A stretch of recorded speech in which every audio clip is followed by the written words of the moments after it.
Neste vídeo, vou apresentar um exemplo de estrutura de planejamento de experimentos para uma pesquisa. Vou utilizar como exemplo uma pesquisa da área médica, que apesar de ser diferente da área de ciências materiais em termos de seus objetivos, a estrutura da pesquisa é a mesma.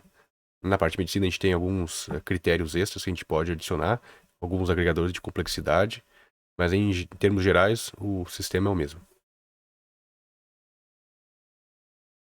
Então vamos partir do princípio que eu desenvolvi um medicamento à base de babosa, aqui tem um comprimido. E eu quero verificar se esse comprimido tem algum efeito sobre um marcador de sangue, tá? Um C, por exemplo. É um marcador de sangue para níveis de médio de açúcar no sangue. Então uma pessoa que tem alto, isso é um dado conhecido já, então a gente está pegando um item da literatura aqui, alto nível médio de açúcar no sangue, esse indivíduo tem um valor alto do marcador A1C. Da mesma forma, alguém que tem um nível baixo, o nível médio, né? Um baixo nível médio de açúcar no sangue vai ter um valor baixo neste marcador. Então, a primeira coisa que eu preciso fazer é experimentar para ver se alguém que tomou o meu medicamento base de babosa tem alguma influência no seu marcador de sangue A1C. Como é que eu posso fazer isso? Então eu posso imaginar um grupo de controle e um grupo que vai tomar o meu medicamento.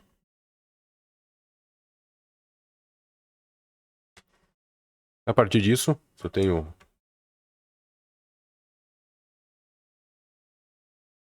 100 pessoas, vou dar metade delas um grupo, colocar metade delas no grupo de controle e a outra metade eu vou colocar para receber o medicamento. Quais são os primeiros poréns que eu obtenho aqui? No momento que eu coloco parte das pessoas dentro do grupo de controle e parte das pessoas num grupo de medicamento, eu posso ter um problema da forma que eu separo essas pessoas aqui. Então, a forma de divisão desses grupos aqui em dois segmentos posso gerar algum tipo de efeito indesejado, que pode ser uma variável não controlada que eu estou adicionando no meu sistema. Ou até uma variável controlada que eu não estou levando em consideração. Em geral, o que a gente faz? A gente separa isso aqui em blocos. Eu posso separar isso aqui em pequenos grupos, e dentro de cada grupo eu vou tirar elementos pro nível de controle e pro nível de medicamento. No segundo bloco, mesma coisa. Eu posso ter dentro desse grupo de 100 pessoas muitas diferenças características que eu quero considerar como uma variável não controlável, mas que eu quero ter uma noção se ela está interferindo ou não no meu resultado. Por exemplo, dessas 100 pessoas, eu posso ter 40 mulheres e 60 homens.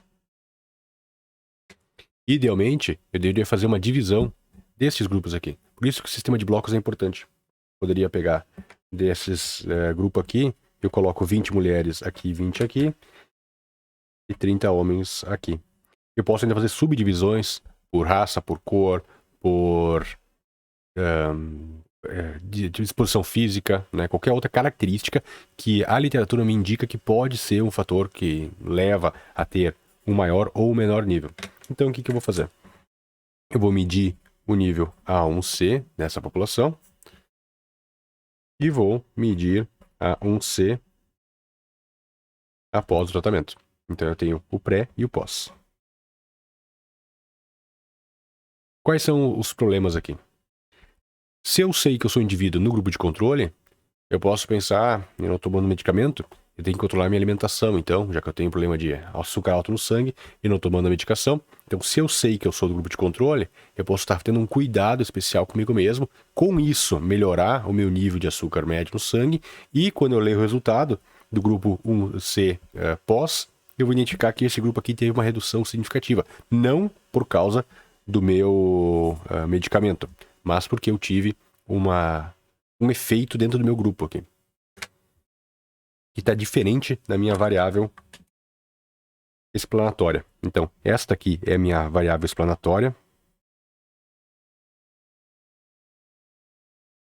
E essa aqui é a minha variável resposta. Dentro da pesquisa científica, a gente quer evitar que os efeitos sobre a variável resposta sejam de outros fatores, lembre, outros fatores que não são da nossa variável explanatória, da nossa entrada no sistema, nosso item de variável independente.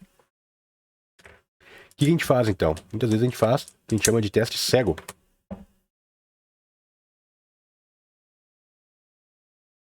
Se eu usei um item da medicina, porque é mais comum esse tipo de teste na medicina. O item cego significa que os participantes não sabem se eles fazem parte do grupo de controle ou do grupo de medicamento. Isso nos dá uma garantia de que eles não vão alterar os seus sistemas, ou a gente vai reduzir a possibilidade de eles alterarem outros parâmetros, que são as variáveis de controle, e esses outros parâmetros aqui influenciem diretamente no nosso resultado, na nossa variável de retorno.